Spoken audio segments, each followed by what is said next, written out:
3, 2, 1. Good afternoon, and welcome to our first Ready, Set, Florida Virtual Summit 2022. As agents in Florida, a lot of times we get calls from people all over the country and all over the world saying, hey, I want to move to Florida, but I don't know where to start. I don't know the areas. I just know it's sunny.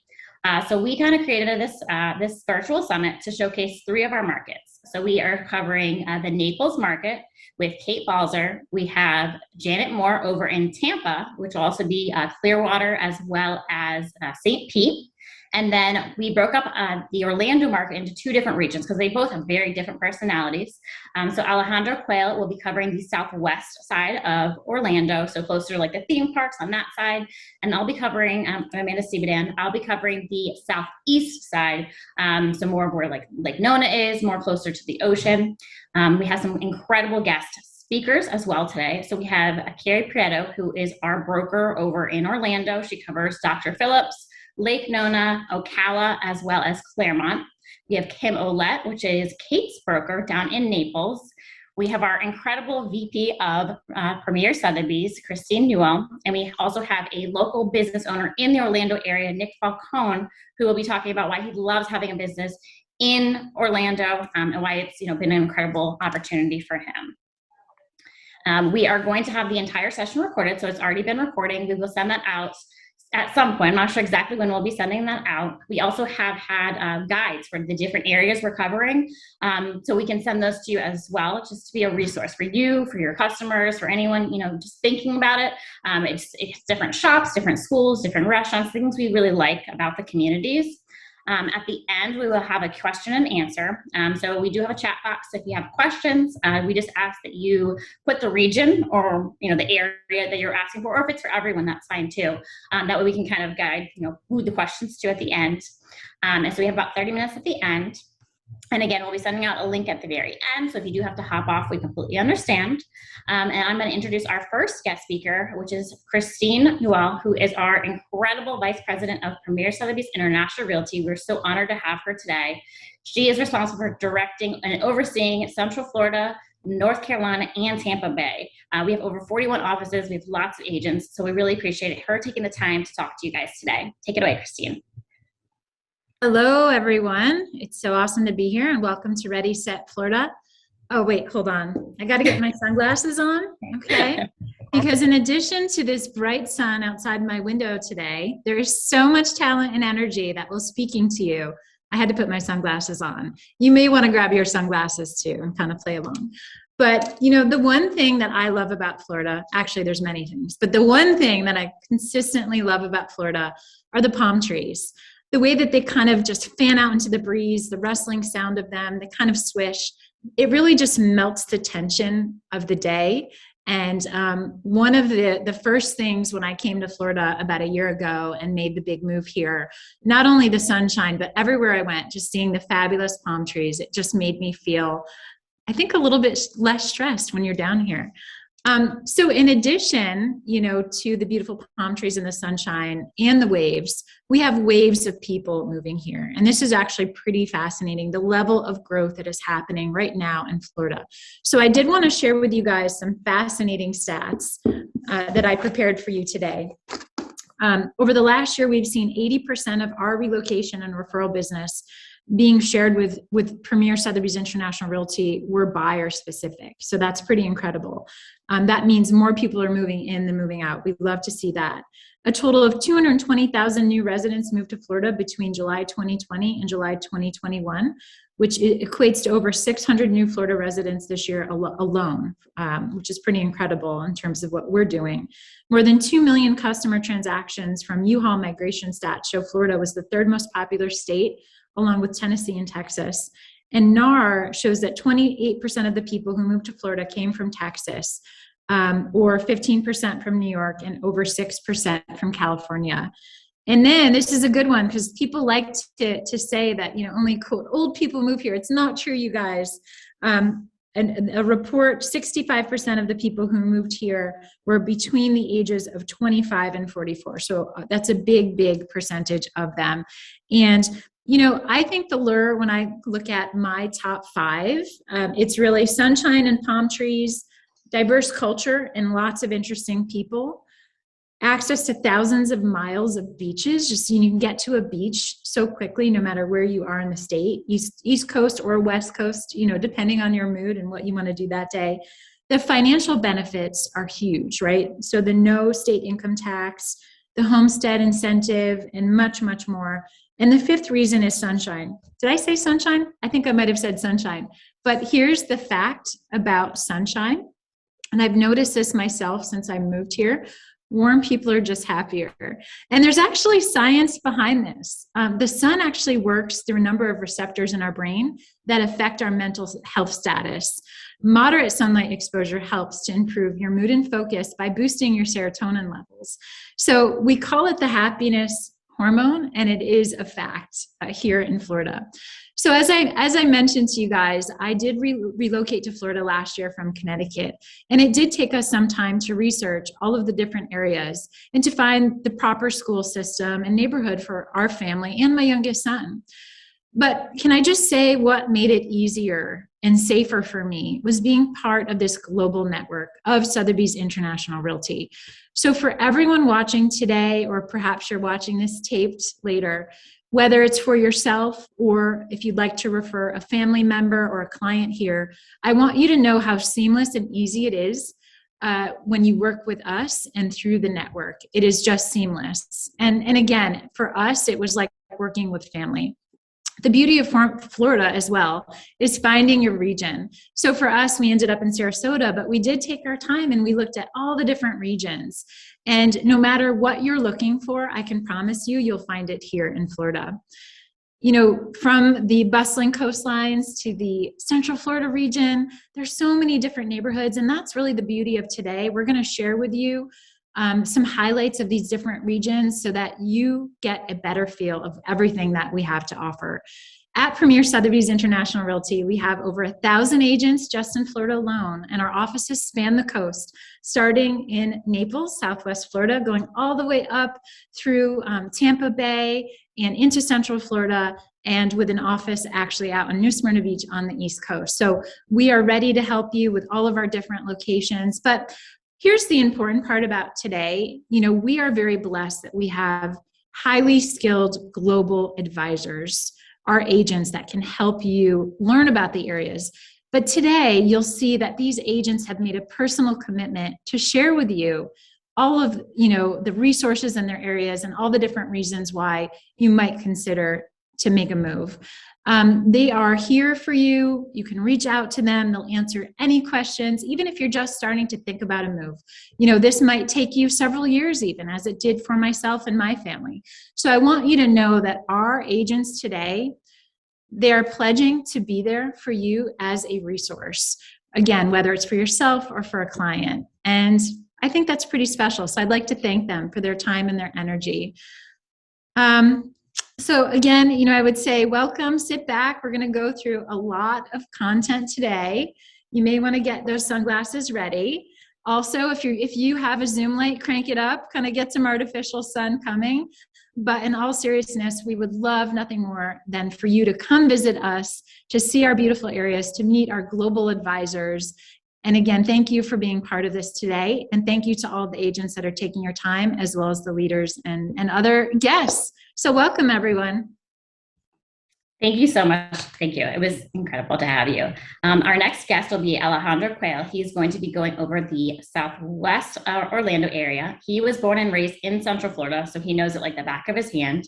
He started his real estate career about 9 years ago. He started working with a developer selling investment properties. So he really understands the investments, the ROI.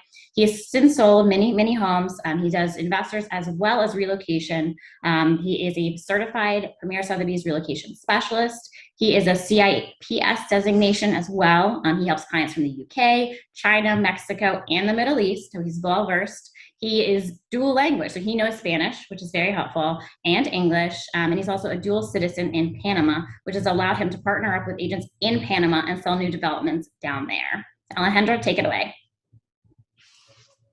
Awesome. Well, thank you so much for that introduction, Amanda. And, so my part is really talking about the lifestyle of the Southwest region. We really divided Orlando into Southwest and Southeast because each side is different. Each side has different things for each one to enjoy, different things for people to enjoy, and why they move to those specific regions.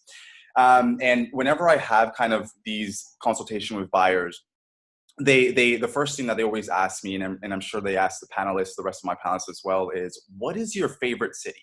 And why? Why did you pick this city? Why is it your favorite one in the specific region or where you live at? So Southwest, there's a lot of cities, there's a lot of towns in the Southwest. You have encompassing Windermere, Dr. Phillips, Winter Garden. You have a couple other ones going a little bit west. You have Kissimmee, Davenport, Champions Gate area.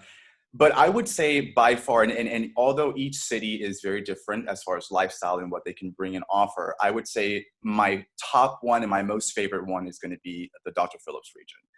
And the reason why I say Dr. Phillips is because it's really a centralized location. It really is a melting pot for international clientele, international people. I'm a huge international type of person. I love to get to know people, their cultures, their experiences, where they've traveled, and just kind of have that one-on-one conversation with everyone. So that attracts me when it comes to the Dr. Phillips region. You have clients and you have people that live here from, South America, Central America, from Europe, from the Middle East. So you can meet anyone basically here in Dr. Phillips. And the best thing also about Dr. Phillips, I'm a huge foodie as well. So in Dr. Phillips, we have what's called Restaurant Row. And our office is actually within the region of Restaurant Row here in Dr. Phillips. And Restaurant Row basically has any restaurant, from a grab a quick bite on the road to meet a client, or a sit down fancy restaurant that you can, take your clients, your family to. So there's really things for you to really enjoy here in Dr. Phillips, not to mention the centralized location. 5-10 minutes, you're in Windermere. In about 5-10 minutes more, you're in Winter Garden. So there's really a central location between Dr. Phillips and the rest of the area here. Not to mention you have the theme parks pretty close by. You have International Drive with the Orlando Eye and Wonderworks and Ripley's Believe It or Not on that side. You have more restaurants, of course, on that side as well. So you're really in a central location in Dr. Phillips to everything. And I kind of touched on why each city brings different aspects as far as lifestyle for the clients and buyers. I mentioned Windermere and I mentioned Winter Garden as well. Windermere is one of the top locations that people want to move into. I mean, it's a top zip codes in Windermere. You have top communities. You have Islesworth. You have Lake Butler Sound. You have Kings Point, communities where people want to move into and where people want to live. In many cases, you have athletes or celebrities that own second homes or properties in those communities. So again, Dr. Phillips is really central to all of those areas. So that would be kind of like my top city. And whenever I have kind of like a buyer consultation with people, that's what I tell them as far as the first city. That's my top one. Now, as far as what we're seeing now, and I guess this is something that is across the board with all my panelists. One thing that we're seeing across the board is low inventory. Low inventory, we're talking about it across the nation, that it's low inventory. I mean, I've talked to many of our partners and our affiliates around the US, and every single conversation that I have with them is the fact that we have low inventory. One way that we're kind of offsetting the low inventory kind of crisis that we're seeing here, especially in the Southwest region, is with new construction. New construction is popping up everywhere. I talked about Winter Garden, and Winter Garden is actually one of the top locations where you're going to see new construction. And I want to mention Winter Garden because when I first started selling a couple of years ago, Winter Garden, I sold in it a couple of years to a couple of clients, and Winter Garden was, you had a couple of communities still, new communities being developed, but now you go out there and there is new construction. Basically every single corner that you go into, there's new construction. So Winter Garden is really booming right now with new construction, and that's really helping this inventory low that we're having in the resale market. And a lot of my clients that never really considered new construction are now considering new construction and taking a look at, okay, well, this could be another option for us as well. And what's good about the new construction, especially in that Southwest region, is the fact that we have a product for basically everyone. Winter Garden, you can get something in the upper 400s. You can get some new construction in the upper 400s. Or if you want something, you know, a little bit more of a upgrade or a much bigger custom home, you can go to Windermere. Windermere also has pockets of new construction that are popping up. Very small communities, in most cases 11 to 12 home sites for the communities itself, with price points starting in the upper 2 million and up. So really encompassing the fact that there is a product for every single person, whether you are trying to get into like your first home, or you know, stepping it up and getting a much bigger home, an upgrade home. There's really a product for everyone in the Southwest region. So it's really nice to kind of have that ability in the Southwest Orlando area. And one thing that I can't kind of not mention is investing. I mean, we are literally in the tourist hub here in Orlando. I mean, we have Walt Disney World, we have Universal Studios, we have SeaWorld, we have you know, you name it, we have it.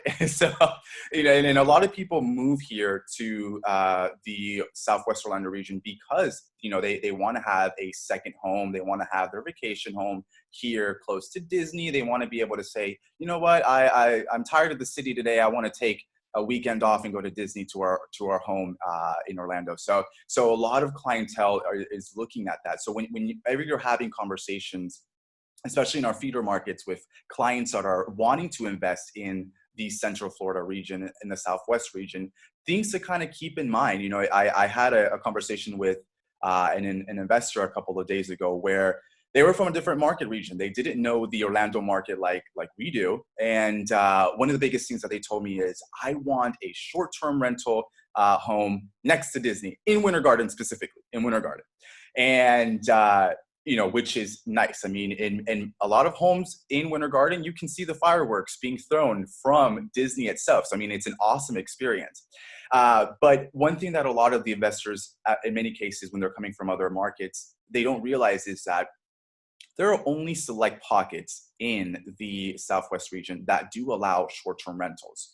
And those pockets are cities that I mentioned in the beginning, as far as Davenport, Kissimmee, Champions Gate area. Those areas, still very close to Walt Disney World and the attractions, those areas are zoned for short-term rental. So they allow that short-term rental for that investor, versus the areas, for this case, or this investor that I was speaking with, the Winter Garden area, they don't. Winter Garden, Windermere, and Dr. Phillips, they do not allow short-term rentals. They only allow, in many cases, the long-term rental of a one-year lease on the property itself. So things to kind of keep in mind as far as when you are wanting to invest here in the Florida market, especially the Southwest region. Is there a product for you? Can we get you a property that you can have as far as a short-term or a long-term investment? Yes, we can. But just kind of keep in mind, there are certain areas, certain pockets that will allow that, and certain pockets that won't allow that. So it's always a good conversation to have. I mean, 9 times out of 10, I have conversation with clients, and they're always like, okay, well, you know, I live in New York, or I live in California, and I want to invest in Florida. What area is the best one? Where could I get a good deal for a new build or a resale? So always, again, a topic that is extremely important for a lot of agents here. And I know that I have a conversation on a daily basis with my clients as far as investing here in the Central. Alejandro, I do have a quick question for you. Yes. So obviously a lot of investors, a lot of people are interested in investing.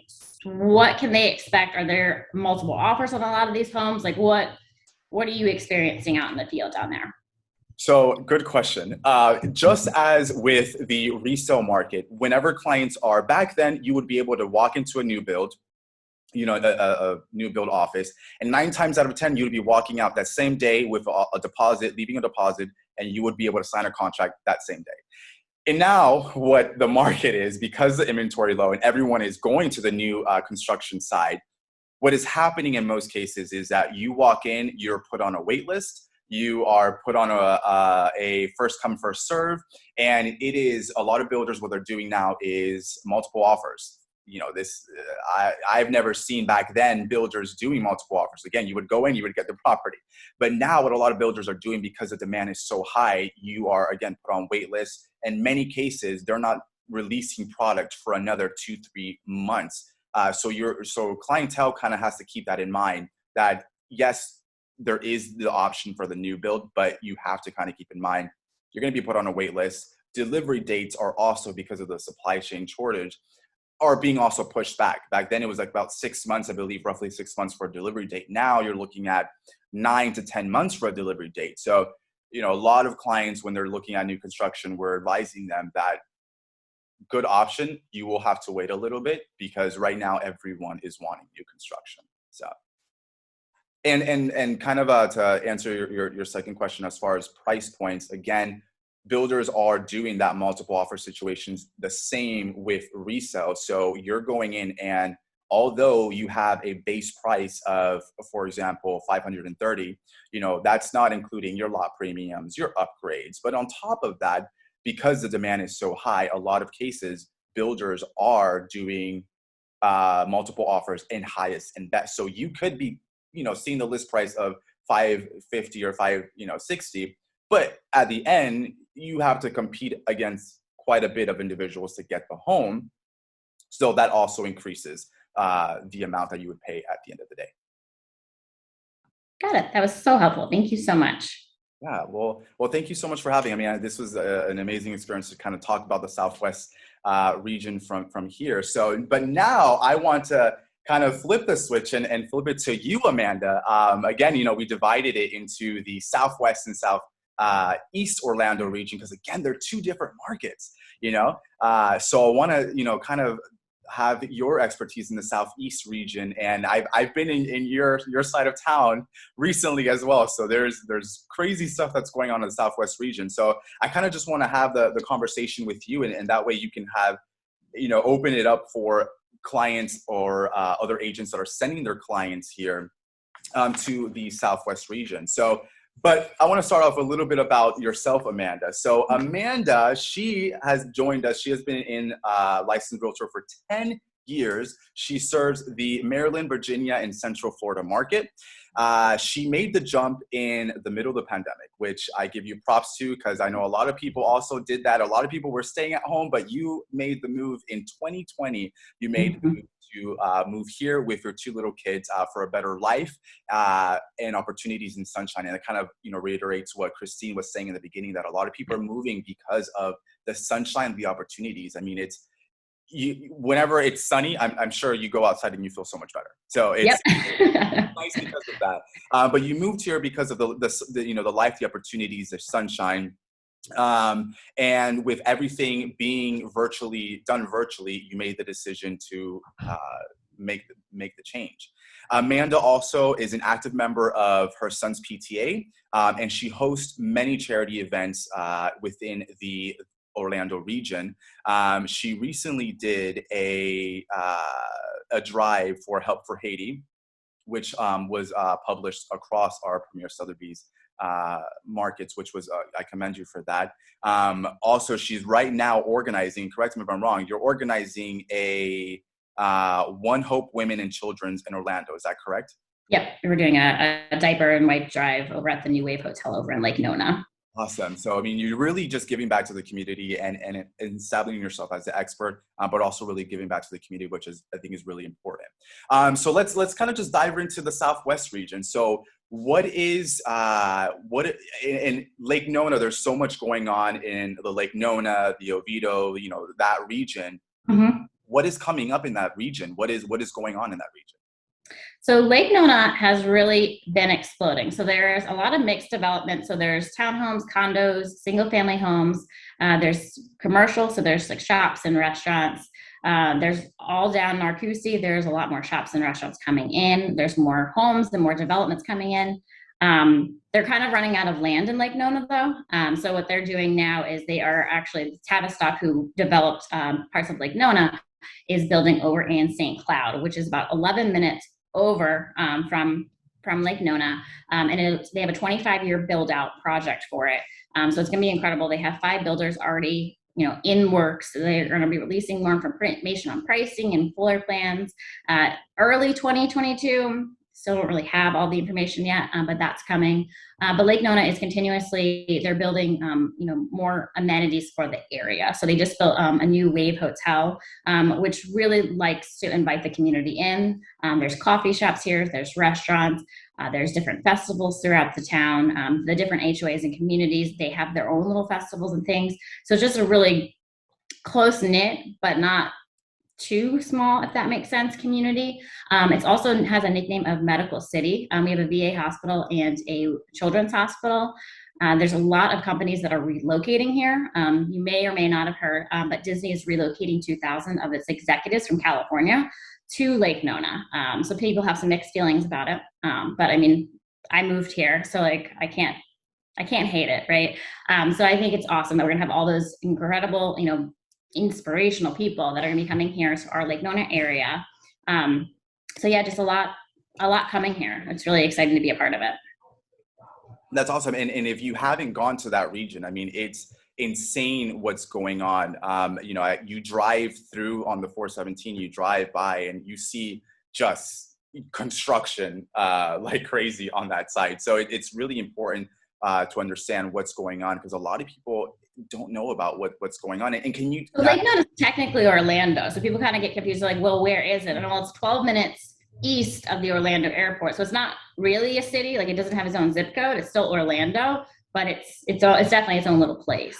Yes, and that good point that you mentioned that. A lot of clients they get confused where exactly it's at, because Lake Nona is really not a city per se. It's a community. It's an area within Orlando. So a lot of people kind of get that confused. And I don't know if you had touched on it, but so tell us a little bit about, I've heard some news that Disney is also coming into that region. Have you heard anything about that? Yeah. So they are relocating 2,000 of their executives over from California. They're supposed to start trickling in 2022. Awesome. Okay. Now, and what is your top city in the southeast side of Orlando? What would be your top city? That's easy. Why? So we really love Oviedo. So we primarily moved down here for our kids. We wanted, good schools for our kids. Seminole County, which is where Oviedo is, so it's just above Orlando, has some of the best schools in the state of Florida. So that was really important for us when we were making the move. But also, according to niche.com, the word's gotten out because it's #1 best suburb to raise a family in the Orlando region. And it's a best suburb to live in Florida. It's 11 out of like 380 cities or suburbs in Florida. So, I mean, it's gotten people's attention. Janet, can you hear me or no? Yes? Okay. Okay, perfect. So niche.com has kind of gotten word that, hey, this is a great city. So it's not as densely populated as Orlando. So the homes are a little bit newer, have a little bit more land. There's some older homes, maybe like up to like 1980s or so. We do have pockets of new construction, little gated communities, but not big communities. So not like 1,000 homes. So typically it's maybe like 50 homes or 100 homes, things like that. There's townhomes, there's some condos, there's not a whole lot. There's apartments being built. There are single family homes. There's more building coming in. We're getting more restaurants and shops. So, I mean, it's really growing a lot. It's grown a lot and it'll continue to grow. But it still has that small town vibe. Like if you go down to the corner store, there's chickens, like wild chickens that kind of roam around, which is kind of cool to see. We have right down the street, we have an airboat tours. You can go and see the alligators, which as I get older, I realized I don't really want to see alligators. Like it was cool when I was little. Now I'm not so sure. We have farms that are really close by. We have bee farms, strawberry patches. So, I mean, there's just a lot of nice stuff to do with the kids, and it's not always going to, Disney or Universal. Those are about 40 minutes from us. And then the airport's about 25 or 25, minutes. And then the beach to go to the east side is about an hour, and then to go to Tampa is about 2 hours. So it's not in the hustle and bustle, but you're still close, so you can get in a car and get there. What was the name of that city again? Because someone did in the chat box, they put what was the name of the city again? Oh, Oviedo, Florida. So it's just above Orlando. Awesome. Now, so that's your favorite, your top one out of all the cities in Southwest. That's your top one. Yeah. What is, and you know, we also got to talk about Southeast Orlando is very close to the Orlando airport and also to the beaches. Can you tell us a little bit about what the distance is? Because a lot of clients, you know, they want to move to Central Florida but still be close to the beach. I mean, I'm a huge water person, like being by the coast. So how far are you from the beach, whether it be Daytona Beach or St. Pete Beach on the other side? How far are you about from there? So from Daytona Beach, probably an hour and 20. New Smyrna Beach on a good day is like 51 minutes, which New Smyrna is really nice. There's Cocoa Beach, which is about an hour. And then to St. Pete, Tampa, Clearwater, it's 2 to 2.5 hours, depending on traffic. But on 4, there always seems to be traffic. So probably 3 hours. Yeah. But I mean, you can still get to water. And we have so many lakes. We have over 3,000 lakes in the state of Florida. So, I mean, you're always seeing water. You're always seeing palm trees. And in Central Florida, they have plans to be building these big lagoons. So it'll be like a beach. And we have theme parks that have like pools and stuff. But I know it's not quite the beach, but it's close. And what about the distance to the Orlando airport? The airport. So Lake Nona is about 12 minutes. Oviedo, maybe 20-ish minutes. And yeah, so I mean, you're not far by any means. I mean, it depends on where you're coming from, but I mean, we used to be an hour away from an airport. So I mean, 20 minutes is really nice for us. Yeah, that's phenomenal as far as like 20 minutes. I mean, like I said, some people live an hour away to an airport, so it's nice to have that accessibility. Now, I've heard in Lake Nona that there's going to be some type of like train or shuttle taking people from the airport to the Lake Nona region. Have you heard anything like that? I have, and I think it's in the works, but it hasn't been done as of yet, to the best of my knowledge. Gotcha. Okay. Well, that sounds good. Well, thank you so much, Amanda, for joining and sharing your knowledge about the the Southeast region, and what is there to do in the Southeast region. Now, for those for you watching, she mentioned it was the Lake Nona region and also the Oviedo area that she loved the most. Again, at the end, we will have question and answer. Just want to reiterate that. So I'll do my best to answer the questions in the chat box as we go along. But at the end, we will definitely have a question and answer section for each and every one of us. So Amanda, I will let you take it away to our next guest speaker, Carrie.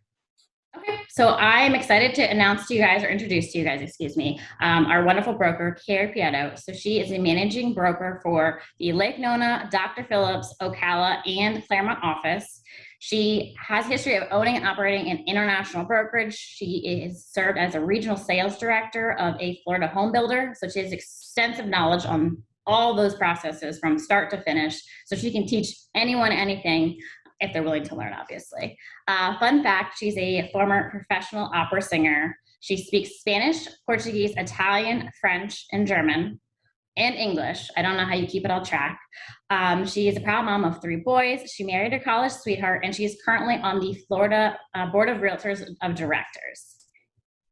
Thanks for coming, Carrie. Well, thank you. That was a beautiful introduction, Miss Amanda. I don't know that I could live up to all that. That was really nice. Thank you. And I'm so thrilled to be here. I'm really proud of all of you guys. It's so exciting to see all of you coming together and doing what we, with Premier Sotheby's International Realty, do so well. Actually, I have to say Sotheby's International Realty does so well, which is collaboration.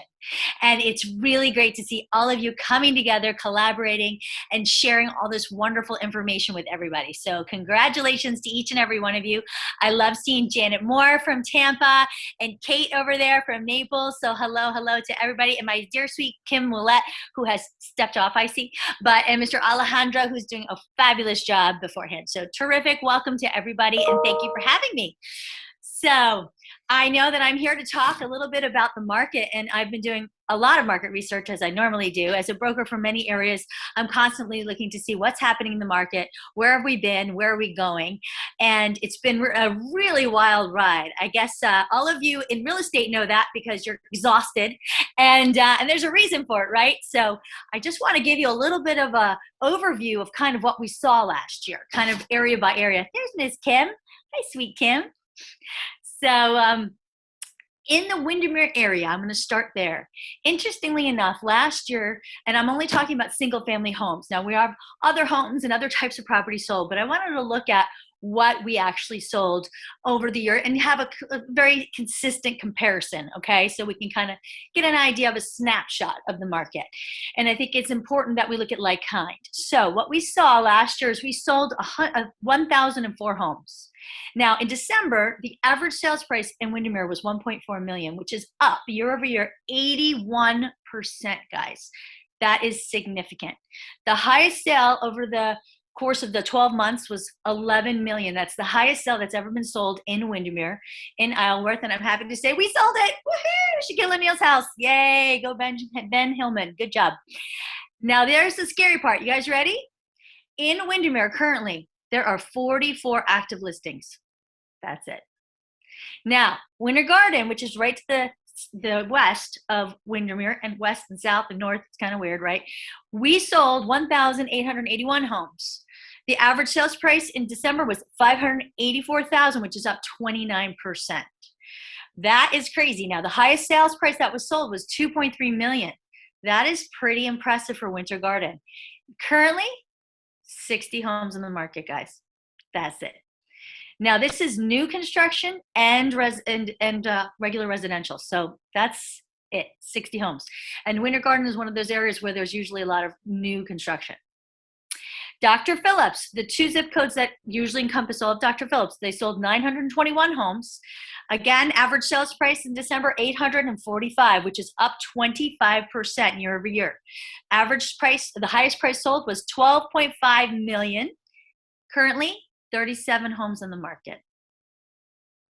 Now, Lake Nona, which we were just talking about, Amanda did such a great job. Great area of growth, tons of booming things. We're building a huge area of Sunbridge, right? We've got Disney moving down here, lots of people coming. Average sales price has grown to $668,495, which is up 18%. The highest sales price is the highest it's ever been. We closed $5.1 million. It's pretty impressive for Lake Nona, to tell you that. Currently, 25 active listings in the market. The lowest active listing count I have ever seen in Lake Nona currently. Claremont, we sold not we, but like everybody, right? 2,368 homes for the year. That's $410,152 average sales price. That's very high for Claremont, which was up 30% year over year. Their highest sold beat Winter Garden, guys, $2.4 million in Claremont. That's pretty cool, right? That's exciting. And currently they have 98 homes in the market. Ocala is our largest market, which is a large area, right? It encompasses a larger area. They sold 6,000 properties. Their average sales price accounted for $293,000, which is up 7%. But this is where it gets interesting. They sold an $8 million single family home. We're not talking equestrian property, because we sold a $12.8 million equestrian property, which is very high. But this is a single family home for $8 million in Ocala. So what do we see? The market is shifting upwards, right? And currently they have, out of the 6,000 homes we sold last year, we only have 395 homes in the market. So we're seeing some interesting trends, aren't we? That's phenomenal as far as like how, and I talked about, across the board, there's like low inventory, and you're living proof. You're giving us numbers right now as far as the fact that the inventory is so low, and it's not happening just in one market region. I mean, it's happening across the board. And, that's why there's so much going on of new construction and new development, because there's just not enough homes for everyone that is moving to the state of Florida. And so, Carrie, what trends do you see that are becoming popular? You cover these 3 or 4 different markets. What trends do you see that are becoming popular in these regions that you cover that are important to buyers that you're seeing? So the most important thing that I keep hearing that buyers are saying, we're going to wait because prices are going to drop. Okay, so if you've listened to anything I've said, do you think prices are dropping, guys? Seriously. I mean, look, Lake Nona, 25 homes on the market. If you're a seller, why are you dropping your price, right? Why would you possibly want to drop your price? And we know, because they keep shouting about it, we're expecting 3 to 4 possible increases in interest rates, right? So do you want to sit on the sideline and wait for the cost of money to rise and for potential prices to drop? Why would they? This is a problem. And we know, guess who's coming? I just told you Disney is moving a large part of the facility here to Lake Nona. So in addition to having companies like Disney move, we're also having tons of people coming from New York, New Jersey, Connecticut, Virginia. Tons of cash buyers are coming to our markets that are not relying on, unfortunately, mortgages. They may be getting them, but they're not relying on them. So why would sellers drop their prices? So if you're a buyer, don't wait. Get in the market today, because definitely here in Central Florida, our market is going to continue to grow. We just got to hope that the sellers realize they need to buy.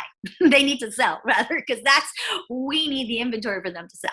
Yeah, and then that's a good point. A lot of times when we have these buyer consultations with buyers, they're like, well, I think about waiting a little bit, or I think about, oh, the market might come down, or oh, things might kind of slow down a little bit, and like you mentioned, don't wait. So in your opinion, do you see, and again, a lot of buyers are talking about it, some sellers are talking about it, they're like, oh, we're going to wait to sell. In your opinion, do you see the market slowing down anymore? Do you see the market coming back to normal, as you want to say it, or do you just continue seeing it increasing as it's been? Yeah, okay, this is the new normal. There is no things, especially in real estate. What is normal, right? The only thing normal is change. So let's just get over the normal. There's no normalcy. The other thing that you have to realize is in our area, there's still so much room for growth. Just to know what's happening, Sunbridge in Lake Nona is a huge development that's being more growth that's coming to the area. That's not going to bring prices down. That's going to increase value growth. In Claremont, we have a huge area that will be building a health and wellness center. It's going to be bringing tons of jobs. It's going to be bringing about 2,500 homes to that area. These are high-level doctors, sports professionals that will be coming to the area. Again, that is not going to bring the prices of homes down. It's going to bring the prices of homes up. And it's not like we're going to only have the people that live here currently now to move here. It's going to be bringing professionals to our area to live. So certainly that's not going to bring our prices down, right? So the problem that people are thinking, oh, well, it's going to slow our market down. No, these areas continue to grow. I remember coming to Windermere thinking, oh gosh, we didn't even have a highway to get to other places. I mean, when I moved into Windermere, it was dirt roads in some places. Guys, that time is gone. This market is going to continue to grow, and it's a great thing. It's an exciting thing. The one thing that we will look towards is the builders being able to source more supplies. I've talked to a lot of custom builders. They know they can get supplies. They just have to pay more for it. So does that mean that we can't be building? They will be building. It just means that costs will continue to rise. That is a factor. I mean, things are available. You just have to pay for them. And that's the fact of it, things. So I do not feel that our market will slow down. I think that our market will continue to rise. Do I think that it will be a frenzy? I don't think that maybe we'll have quite the frenzy that we have, because I think it'll be a continued steady growth. Definitely, though, I do not think that prices are going to drop at all. Do I think there's a bubble? I've lived through a bubble. I lived through when we had, the situation where people got mortgages based upon a pick-a-pay loan where they were qualifying for zero interest. That is not what happened. Everybody has qualified, and the people coming to our market are so qualified, most people are buying cash. So you have to understand we're in a very different market right now. There is no bubble. We're in a very strong market that, in my opinion, will continue to go strong this entire year. Awesome. No, and that's good to know, especially, for our agents in our feeder markets that are sending their clients to this area. That way we can definitely have this conversation with them and kind of ease them up on, it's a perfect time to purchase from there. Now there's this thing called cryptocurrency that's floating around out there, and we're seeing it more and more in real estate, and kind of come into the real estate world.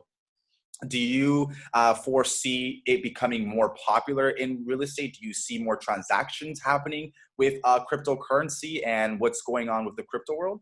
Absolutely. As a matter of fact, I was just talking to an agent in one Sotheby's down in Miami. They just closed 2 fully crypto deals where the seller accepted the funds in crypto as well.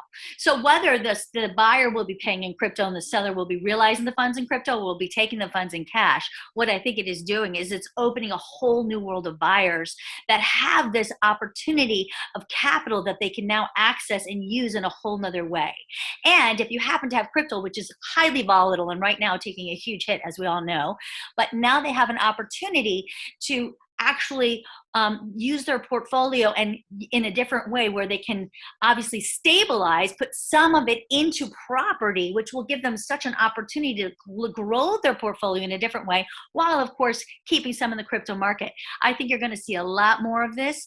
Obviously, there's not going to be all crypto. I don't think people are going to be buying homes with Dogecoin. Okay, I'm just going to put that aside. Polkadot will not be the flavor of choice. I can tell you that. But I do believe you're going to see the Bitcoin, the Ethereums out there, certainly. I mean, Sotheby's as an auction house has been doing a lot. You're seeing NFTs in the marketplace. You're going to be seeing a lot more of these things coming into play in the real estate market, and they should be. Just as you can buy a home using ice, right? You could take money from a foreign currency and change it into cash. It's the same thing. It's taking a different type of currency and changing it into cash. As long as you can do that, why isn't it an opportunity for someone to be able to buy property? So I think it's going to be a player. I think it's going to be a big player. I think it's going to be a player in our market this year, and watch out for it for sure. Well, that's awesome. Well, thank you so much, Carrie, for sharing your knowledge and really just letting us know what's going on in these market regions that you cover. You're an amazing broker, and thank you so much for being part of this event. Well, thank you so much for having me, and you guys are doing a great job, so keep it up. Thank you. And bye. So the next speaker that we're going to be hearing from, and I am super excited to introduce, is Nick Falcone. So Nick Falcone and I know Nick now for a couple of years. So we go back quite a bit of years. And Nick, I've always admired his entrepreneur spirit and his ability to just achieve excellence in anything that he does. Just to kind of give you a little bit about Nick. So Nick, he founded NDM Hospitality Services in 2011 with the vision of becoming a multifaceted hospitality, real estate, and technology company. NDM Hospitality acquired the territorial right to the Dade County Burger Fry franchise, which opened in Fort Lauderdale in Florida in 2012. And they became the chain's first franchise and a model for all of those that came after. Recognized as a franchise of the year, franchisee of the year, and operator of the year, and leader to the entire franchise in year-over-year sales growth. So they really became a statement of excellence within the franchise market itself. In 2015, NDM Hospitality, fastest growing company, Rental Resorts, launched their first branded residential resort in the world. This new travel sector blends the comforts of a home with the experience of a resort under a consistent brand. The company continues to grow, providing management services through luxury residential resorts, which is LRR, for property owners within the branded residential resorts, and adding more brands to the rental resorts portfolio, including Encore Resorts at Reunion, Margaritaville Resort Orlando, the Bears Den Resort Orlando, Spectrum Resort Orlando, Islands of Isamora, and Beach Walk, which are on the southwest side of town as well. So in 2020, NDM Hospitality won 4 Telly Awards, including 1 Gold, a Davy Award, 3 W3 Awards, and a Platinum Marcom Award for its creative video marketing campaigns. In addition, Margaritaville Resort received the coveted AAA 4 Diamond designation, establishing the resort as part of a select group in North America. Encore Resort at Reunion and Margaritaville Resort Orlando earned TripAdvisor's 2020 Traveler's Choice winner and received 3 W3 awards for their video series Sunset 365, including Gold for general video, food, and beverage. And Falcone is leading the launch of Rental Resorts Rental Apartments and Spire Loyalty, the first multi-industry loyalty program. NDM Hospitality is shaping the future of hospitality with an established culture built on mutual success with a win from within mantra. So Nick, thank you so much for joining us and being on with us today. So I just kind of want to— Thank you for having me. Thank you. Thank you so much for joining. So I kind of want, with that introduction, I just kind of want to get in your terms, what does your business encompass in total? Yeah, no, thank you again for having me. It's a real pleasure to be on this with you. And you obviously gave a really good overview of the business, but to kind of change the perspective, slightly, to give a little bit more content behind, the why and what drove us to do what we're doing. I think it's important to look back, and my goal has always been to complement developers. In hospitality, we like to call it controlling the content. Developers build these amazing things, and then someone's got to operate them. Someone's got to take them and bring them to life. And that's really what NDM Hospitality was built to do. As you stated, we started in the restaurant world, had a lot of success with BurgerFi. We actually opened our first BurgerFi in the Central Florida area about 3 years ago. We're about to acquire a second one in the Central Florida area as well. We've had a good amount of them in South Florida. But then we were able to take that to what you said, which was rental resorts, which that was the first time in our business where we really felt that we were achieving that mission of complementing developers. The developer of the first product, which you helped us launch, and you were a very pivotal person as part of that. Encore Resort, that was with one of our development partners, and we were able to really help them with accelerating real estate sales through providing great performance on the home side. People were buying these looking for investment, and so that's where my company came into play, was providing a great return on investment, great services, so that people felt really good about what they were doing. And that really allowed the developer to accelerate the sales, raise price per square foot, and have a lot of success in building what we've done. You mentioned, we then got into technology. We're, using our technology to help expand rental all over the world, and just continuing our mission to continue to help developers and create new asset classes. That's awesome. So it really encompasses a lot of different avenues and sectors within the whole kind of hospitality. That's amazing as far as what you can do with that. Now, what made you choose? Because we have a lot of people that are viewing from a lot of our supermarkets, from New York, from California, from DC, from even out of the country as well. What made you choose Central Florida as a destination? You mentioned that you do have in South Florida also other sections of your business, but what made you want to kind of expand in the Central Florida region? Yeah, so when you look at rental resorts, and again, what is the essence of the company? It was to take the landscape of vacation homes and, for lack of better words, put it on steroids. We wanted to, I think a lot of people love the homes, love vacationing in a home, the togetherness, the price efficiency, the spaciousness, all the great things you get. But a lot of the time you're sacrificing, brand standards and amenities and services that you would get at a hotel. So with rental resorts, we wanted to combine the best of both worlds, where you didn't have to choose one or the other. You got both at the same place. And so, why Orlando? Why this market of Central Florida? Number one, I don't know if a lot of people realize this, but it's the number one vacation home market in the world. There's more vacation homes in this market than any other place in the country, in the world. I believe it was the first county in the country that the bed tax for vacation homes actually outperformed that of hotels.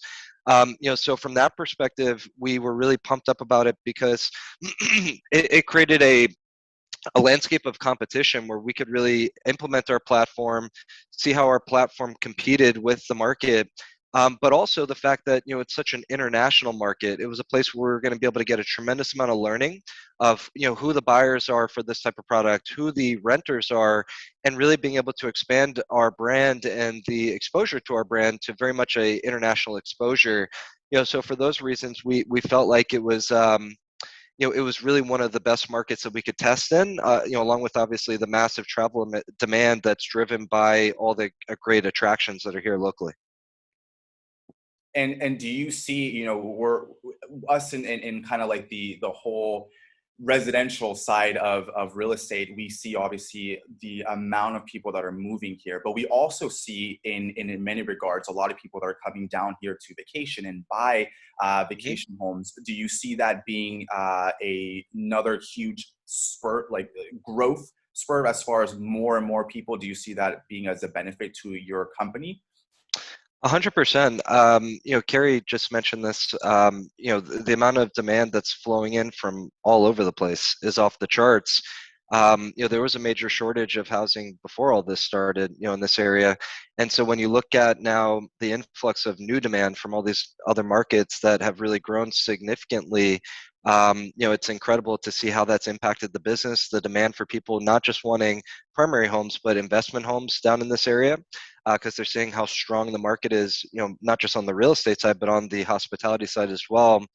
So 100% that's playing a huge impact and why we're so excited to be here. And, it's really helped our business thrive in a big way.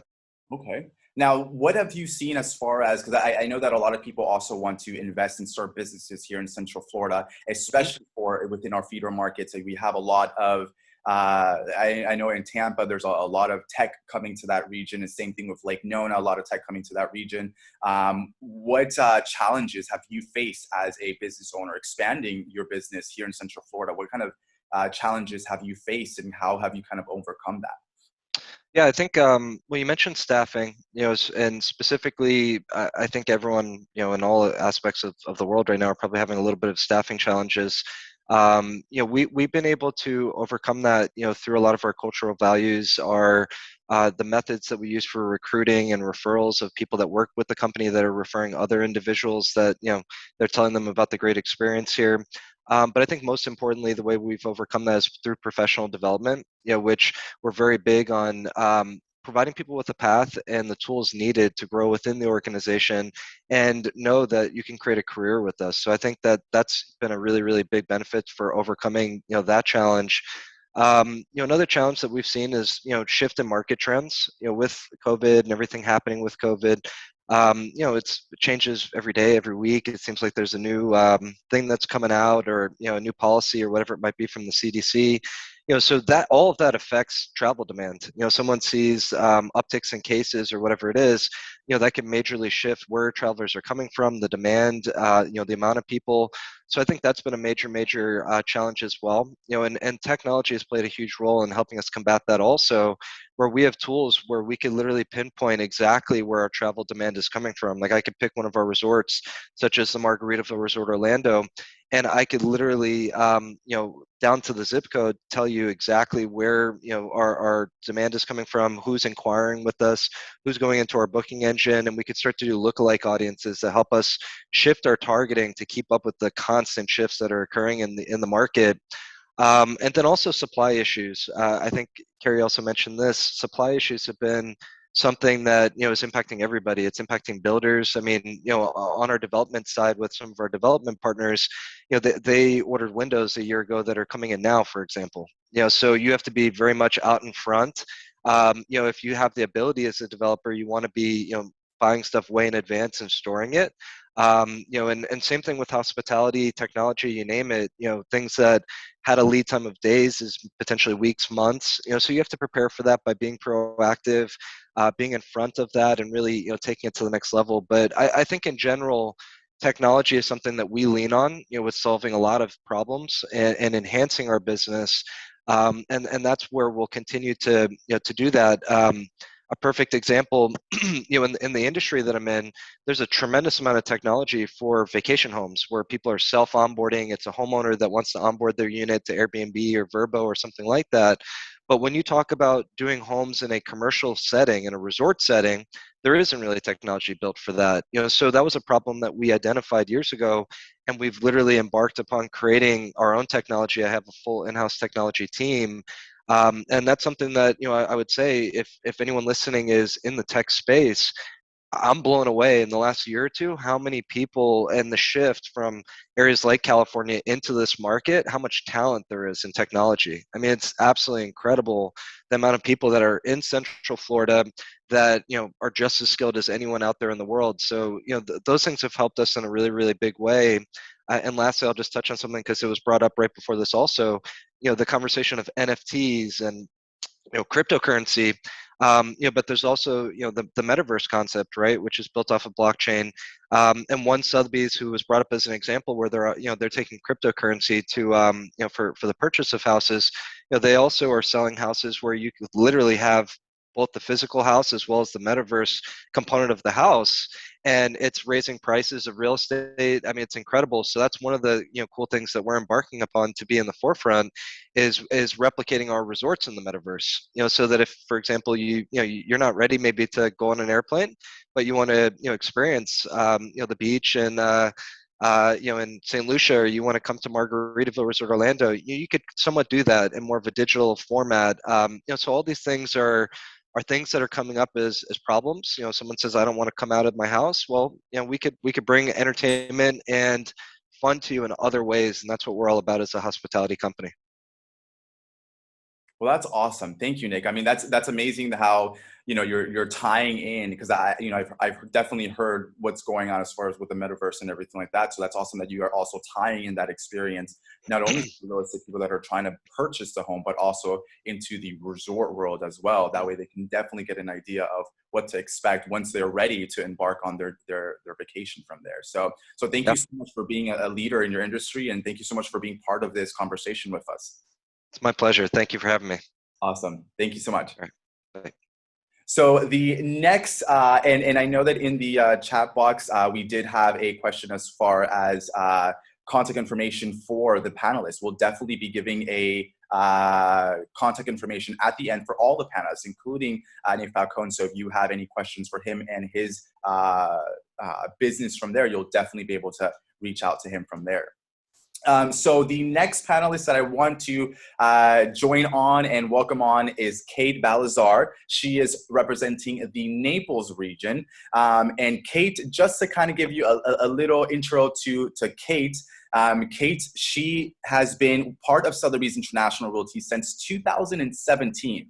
She is honored and proud to have helped grow the Sotheby's International Realty brand in Pittsburgh by traveling across the United States, onboarding sales associates, opening offices, and educating other real estate professionals on what the company has to offer. She's still actively licensed in Pittsburgh as well as here in Naples, so definitely giving you an opportunity to cater to both markets. And Kate is also a broker associate expanding her business here in the Naples region.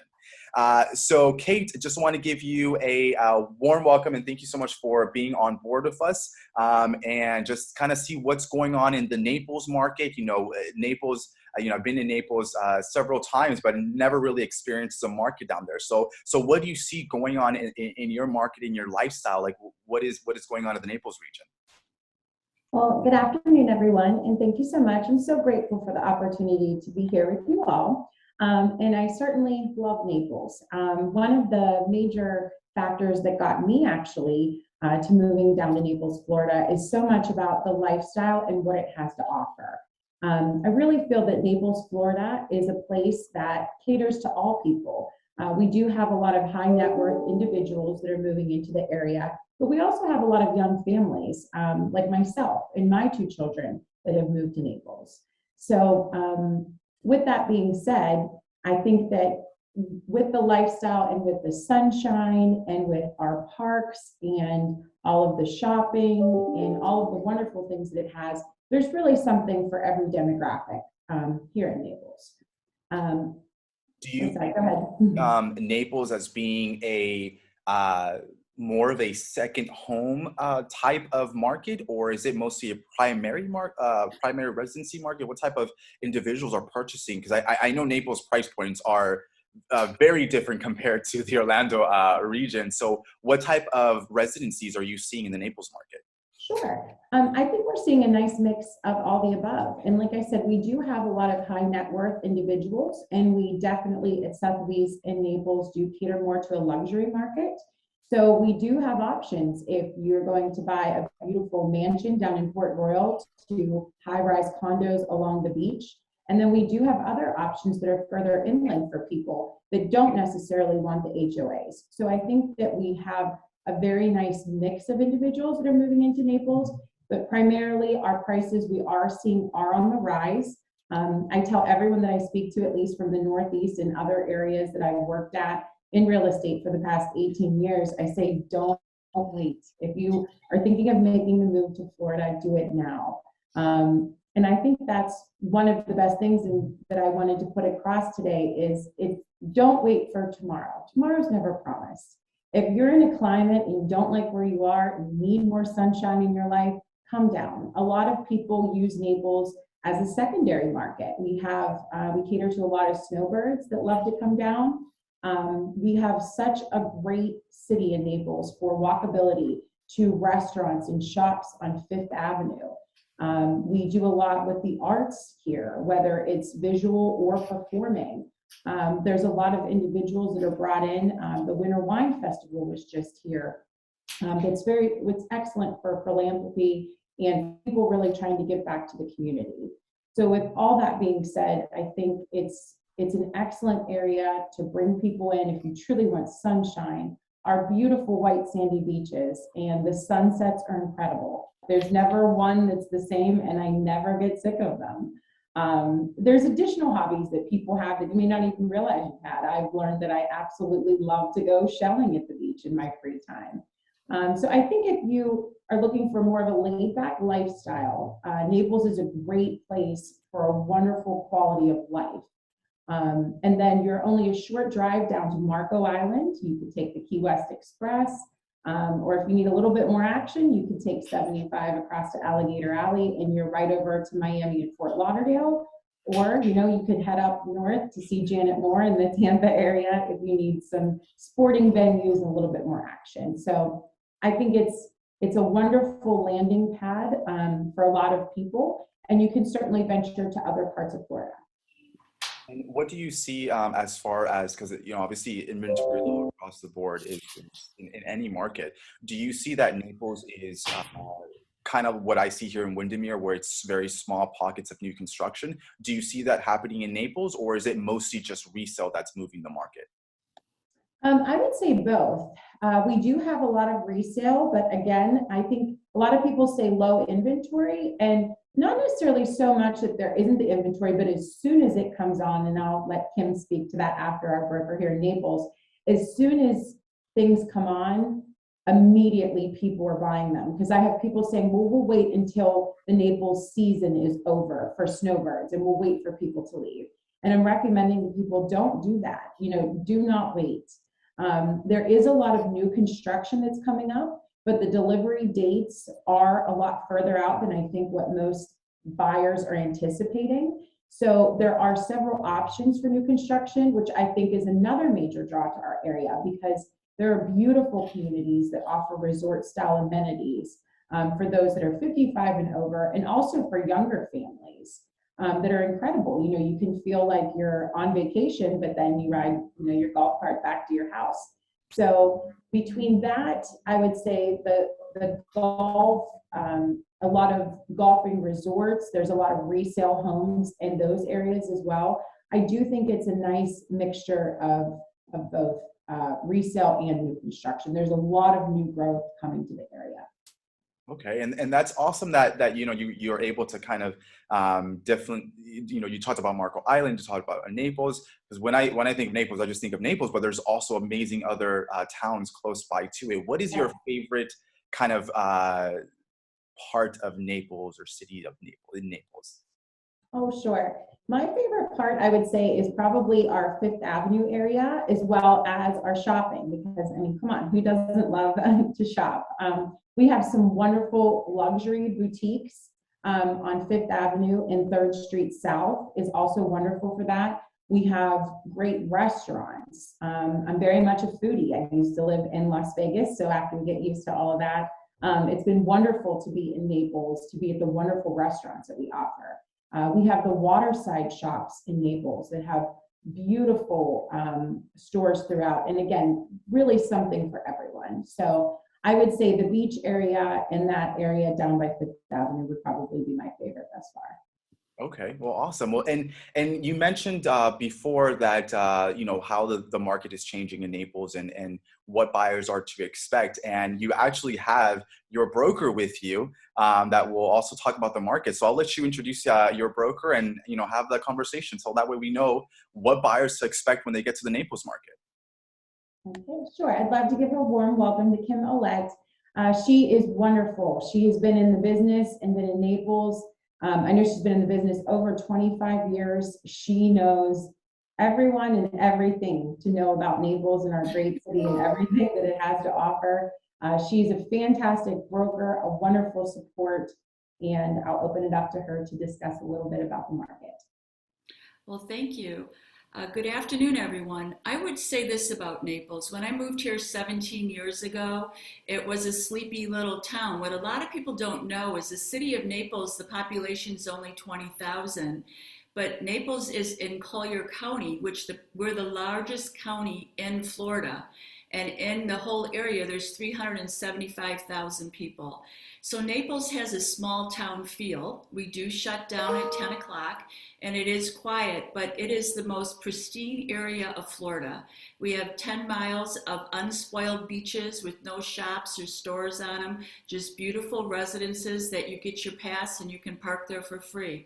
So I think most people come to Naples because they like the small town feel. And they like how beautiful it is. We have over 150 country club communities and over 70 golf courses. We have the most golf courses of anywhere in Florida, and we are #1 for Blue Zone, which is a healthy lifestyle. Like Kate said, we have parks, we have sidewalks everywhere. We encourage cycling. We have healthy alternatives for food. And that's really what we're about. People think like it's retired and it's snowbird, and it has been that. And primarily they were coming from the Midwest. But I would say, I don't know, ever since the pandemic, we are seeing them coming from California, New York, New Jersey, and these prices are nothing to them. Right now, our market went up 31% last year. The Wall Street Journal did an article on us. So it was Austin, Texas was #1, and #2 was Naples, Florida, because of the amount of growth we had. In my offices, I have the privilege of 3 offices. We were up 54% from last year.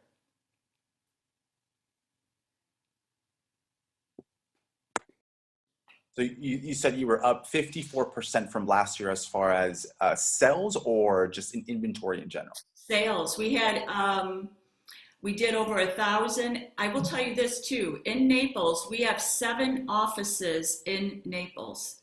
So Premier Sotheby started in Naples. It used to be Premier Properties.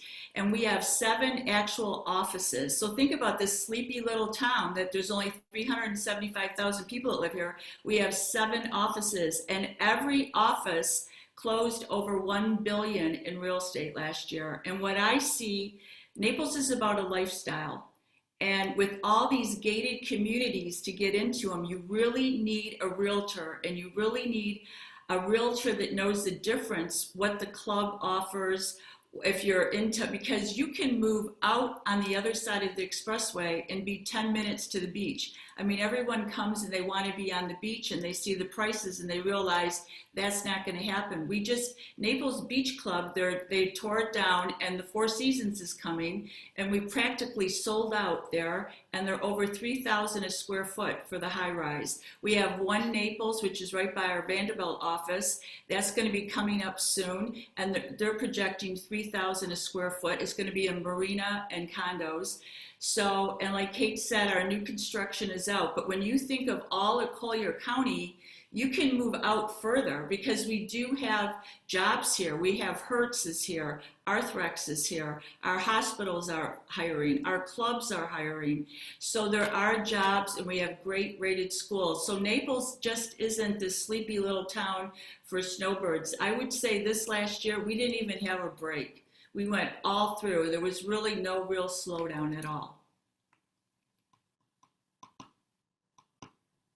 And Kim, I wanted to ask you, in the time that you've been here in Naples in 17 years, what is your favorite thing about it? What is it that keeps you here?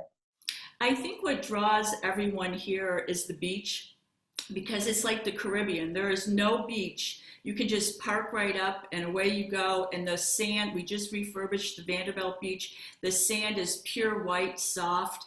And it's very, Marco has a harder sand. So our beaches are very well known. That's what people come here for the sunsets. But my favorite thing to do is to go down to 3rd and go to the farmer's market and go have brunch. And then you can be where I am right now in Mercado, which is our second little downtown. We have a movie theater, we have Whole Foods, we have a lot of 5-star restaurants that you can enjoy, or you can just window shop. And of course, everybody here takes a bottle of wine and goes down for sunset, but it's a very low-key, the only thing I would say is with all this business right now, our roads are really full. I mean, our agents are struggling, but with 7 offices, a listing will come in and it is gone within a day. I was dealing with one this morning. He had 100 showings in 2 days. I mean, it's incredible what's happening. There is demand. Naples has always been cash. All the time I've ever been here, you know, I would say the market was always 85% cash, but now I want to say it's 95% cash. And it's just overwhelming to me, the amount of people that are moving here that are young, that are in their 40s, and they're buying these $3 and $4 million homes. And we think it's inherited wealth from their families. And a lot of people are saying, I can work from anywhere. I want to work in Naples. I want the lifestyle. I want to golf. I want to be able to play tennis, mahjong or whatever, and join the club. And so we're just seeing a huge demand right now. Sure. And Kim, do you think over the next year, or as we continue to go through season after, say, April and May, do you think that prices are going to continue to rise that they've been, or do you think that we're going to have the market slow a little? Well, right now we have less than a month worth of inventory. So you really have to be with someone that is really glued into the market and knows what they're doing. And so many listings are being sold and they're not even going on the market. And so it's really important that you align yourself with someone that understands the area, understands what each club offers and what is it to you. We are projecting, like we're starting to see teardowns in a lot of our areas. You go into Port Royals and Park Shore, which are very affluent areas, they're just doing teardowns. So it's important to be with someone that can help you with a good builder that's reputable, because I think some of you have already talked about the shortages with the trades and the shortages with the supplies. And right now, a lot of our new construction is a year out, maybe 2 years out, and the prices keep going up. But there is a demand like I've never seen. And you know, they always say Naples started in like 1960. They had their first hurricane and it hit Naples direct. And after that hurricane, it changed this town. I think it was Donna. And I've been here for 17 years. So I have seen, you know, we just had Irma, we had Charlie, we had Wilma. And what amazes me living here is, you know, the last one, we were pretty much in the eye of it. Marco got the brunt of it. But within like 2 days, like not 2 days, maybe within a week, they were here cleaning up and it was beautiful. Everyone says when they come to Naples, I mean, it's just beautiful. Everywhere you go, it's pristine. And our houses endured it. Our houses are strong. The only damage we had was trees and lanais. And to take that kind of a hit and still do fine, I think people feel very comfortable moving here. You know, we're an hour and a half from Miami. If you want the nightlife, go to Miami. We're 4 hours from Orlando. We're, you know, 2 hours from Sarasota. We do see a lot of people will come to Naples and then say, well, you know what? I'll go to Sarasota because I can get a little bit more for my money. And the last thing I would say is this is a very philanthropic town. Kate alluded to it. We just had the Winter Wine Festival. We raised $23 million for our schools. I mean, that's really what it's about here, is giving back. Yes, I think so too, Kim. And I think I certainly can understand people that are trying to come to the area and why you would want to move here. And I recall whenever I first did make the official move, because I do have family throughout Florida, so I've been coming to Florida for decades at this point now. And I remember coming to Naples and everyone said, well, why Naples? You know, why would you pick that area over others? And I literally got in the car and started at one point of the Gulf Coast and came all the way down. And I met someone here that said, welcome to paradise. And I thought, well, sure, it looks like paradise. And then I actually got here. And our relocation director, Alex Romine, always says, okay, Kate, welcome to the bubble. And she was correct. We truly live in a beautiful bubble here. I mean, from pristine beaches to the beautiful landscaping, and truly the people are so nice and welcoming here. And I think that's one of the things that really, you know, sucked me into the whole thing. But it's been a wonderful experience thus far. And I truly think in this market, it's very competitive here in Naples. So again, who you work with matters. Working with Sotheby's agents like ourselves who are well-versed in the luxury market, We understand what's going on. We stay properly educated. So I became a broker associate as well. So I think just be prepared and have everything that you need to move forward. And I would just say today was good because Carrie was talking about cryptocurrency. I haven't seen that down here yet. I mean, I did 1,000 units, our offices last year. I have not seen that, but that was interesting. I mean, we're seeing escalation clauses. We're seeing a few assignments, not as many as we were doing in the last boom in 03 and 04. You know, we had so many assignments, but pretty much it's all cash here. We see a lot of portfolio loans. And because the people have pretty, diversified portfolios, and we have about a 25% international market here as well. So, but it's really great that they're coming from California and Connecticut and New Jersey, because these prices, they don't bat an eye. They think they're wonderful. So I don't see the prices coming down. Well, thank you so much, Kim. I appreciate all of your input on our Naples market. And next up, I would love to introduce Janet Moore from the Tampa Bay area. She also covers Clearwater, Florida, as well as St. Pete. She is absolutely wonderful. She does a phenomenal job. And Happy New Year to you today, Janet. And if you want to go ahead and start now. Well, thank you for having me today as part of the group. My name is Janet Moore. I am based in the Clearwater office with Premier Sotheby's, and I actually live on the Tampa Bay side, so I'm familiar with both Tampa, St. Pete, and Clearwater.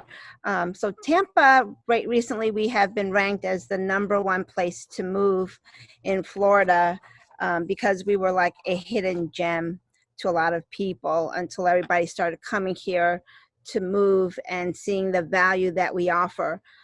Tampa, as you know, we have a lot of sports teams, and we're called Champa Bay because of our baseball team, our football team, and our hockey team. They all won last year's season, so we had a lot of time with a lot of people to come into the Tampa Bay area to be exposed to how we live and how the housing industry is doing here. For Tampa, we also have a lot of great hospitals, and we are seeing a lot of prominent doctors moving here to be part of the medical industry here. We also have Amazon that's coming here that I personally work with, one of their CEOs. We also have a lot of other small companies coming from other cities as well. So we are like a small city with a big city feel. A lot of people just wanting to be here, like just with the good weather and the affordability. Clearwater offers a different lifestyle. It's more beachy, just almost like Naples, to be on the water and just to enjoy boating and golfing. We have that on the Tampa side as well, but you would have to go to the Clearwater side for the beaches. We're rated #1 for the past 10 years by TripAdvisors, and that's by all the tourists that come here. And then St. Pete's is also really nice. That's more of a artsy area where you can just walk to downtown and enjoy the restaurants and the culture there. We have great museums and just a lot of culture being in that area. Janet, I was curious as well, if you have a buyer coming and looking to purchase potentially in the Clearwater Beach area, what are your prices running if somebody was looking to buy something that would be waterfront? Waterfront right now for a 2-bedroom, 1-bath condo would start at $550 for a condo, and I would say a single family house like a 3-bedroom, 2-bath, it's going to start about $5 million to be on the beach right now. And then can you elaborate a little bit on new construction throughout your areas that you service? I'm glad you asked that. So right now we're also like Orlando, where right now everybody is basically put on a wait list. And I've been recently working with a lot of investors from Silicon Valley. Actually, they're Apple employees that have been cashing in some of their stock, believe it or not, to come here and to buy rental property here. throughout the Tampa Bay area. So has some of our colleagues as well through Sotheby's. I'm helping a handful of colleagues right now that want in. We're monitoring it heavily, and we just have to be very creative, and I just have to be on my A game to get them that property. So new construction is hot. It's going strong, and it's basically first come, first serve, as everybody else touched on earlier. So. And what are you seeing in terms of pricing in your market? Our prices have gone up in the last 2 years, 24.6%. And this year we're looking in the Tampa Bay area of another 7%. And as Kim spoke earlier, we are seeing a lot more cash here from out of state and out of the country as well. And we do have our first crypto house that will be closing soon through a company that that I'm learning more about crypto with as well. And that should happen in a few months, is what I was told, through an affiliation. So that's going to be exciting to find out more information about that. So wonderful. And what is one of what is one of the major features that you personally love about living in Tampa? Well, I'm a native New Yorker, so I love the fact that I am in sunny weather, just as Christine mentioned, all the time. And you just feel like you're on a stay vacation, right? You don't have to travel to the Caribbean island anymore as much, right? I just kind of come home. I live on a lake, and I just enjoy the home. And it's so inviting where you can just relax, and you're always just make your home your castle, basically. Kind of change of mindset, right? Just find out where you want to live, enjoy your surroundings, no state tax, you get homestead exemption. It's a win-win. You're giving yourself a raise by moving to Florida. And I want to just ask Janet a question, if I can, Kate. So there's you touched on no state tax, is that correct? So that's also something that's huge for all of our markets. I mean, a lot of people are moving in this market region because we don't have state taxes. So can you elaborate? You mentioned you're dealing a lot with clients that are coming from Amazon or Google, and a lot of them are coming from California to the Tampa Bay market region. I mean, do you see that being a huge importance to your buyers that you deal with? Oh, absolutely. Yes. They just feel, I mean, if you compare to New York, your state taxes are heavy, right? They're hefty depending on where you live. And here, when you come here, you don't have any state taxes. There's several states that are included with us, right? Like Tennessee and other places that are very, very reasonable. But why not come to Florida? Because we have the nice weather, right? And we have places to go. It's just kind of like, I feel like Tampa Bay is the best for someone who wants to be close to cultural and still live in a big city feel. But like if we want to go to Disneyland, like you said, I'm only an hour and a half from Disney, right? I'm 2 hours away from Naples, and we have Sarasota. So it depends on how relaxed you want to be, I should say.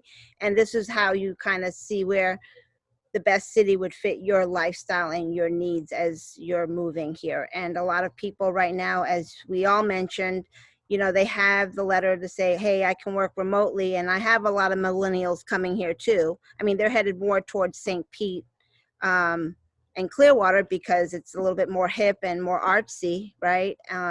So it just depends on what you're looking for. I mean, Tampa Bay, we offer a lot. We have millennials to families. We have excellent schools. We have 55 plus communities.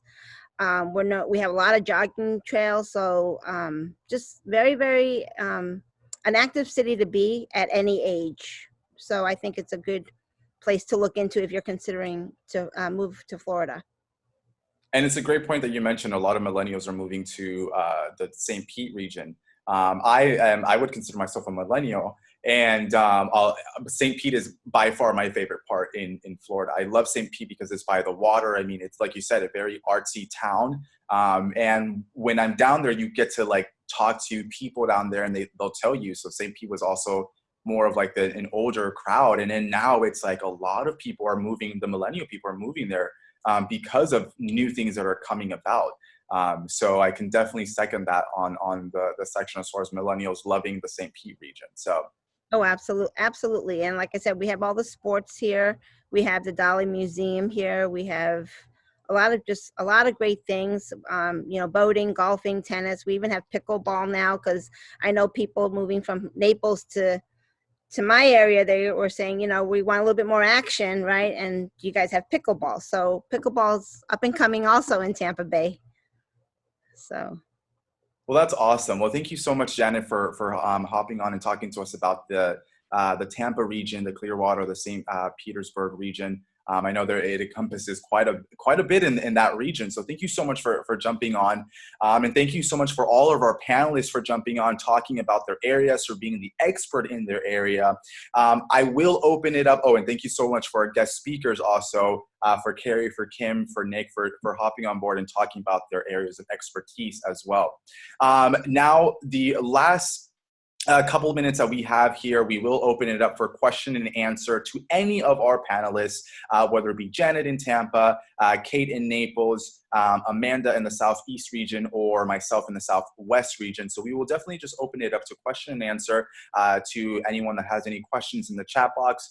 Please write the questions in the chat box and I will read them out depending on who it's directed to from there. Also, just want to reiterate that we will be giving the relocation guides. We do have a relocation guide specifically made for each of our regions, for the Tampa, for the Southwest, Southeast Orlando region, and the Naples region, that we will be giving out to all of our attendees that registered, that viewed, and that registered for the event. So if you have questions about any of the regions, please feel free to reach out to any one of us from there forth. So I have someone, okay, so the questions are coming in. So I have, how does a buyer, and this is directed to Kate, how does a buyer who needs a mortgage in Naples area obtain a home? Good question. This question is coming from Susan. So thank you for that question, because I believe your broker, Kim, Kate, mentioned that a lot of the transactions are cash. So how does a buyer obtain a mortgage in the Naples region? Sure. And hi, Susan. I'm happy to answer that for you. So we do have to get a little bit more creative, and that's where it's very important that you have a lender that's familiar with Florida and with our market working with you. So I always recommend to everyone to make sure that you're comfortable for what you can afford, have all of your paperwork and your pre-approval in order before you do anything. That is imperative. That helps you with your price point. It helps you looking forward to what you're figuring out, what's affordable and what you can try to do.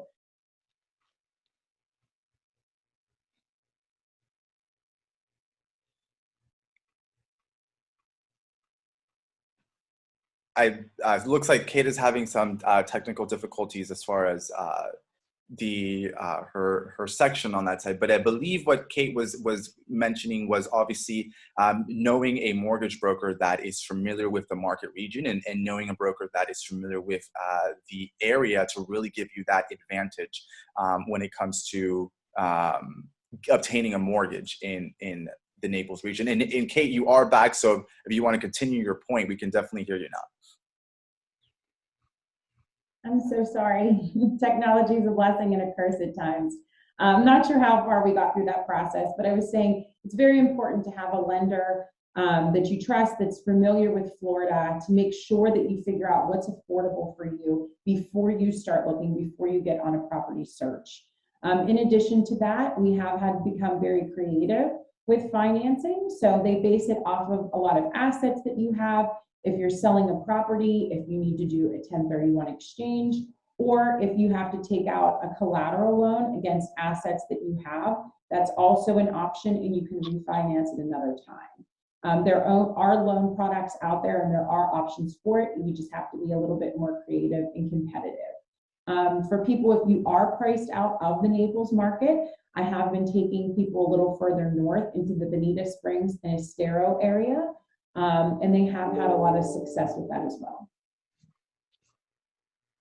Well, thank you, Kate, for answering that question. Our next question goes to Amanda in our Southeast region.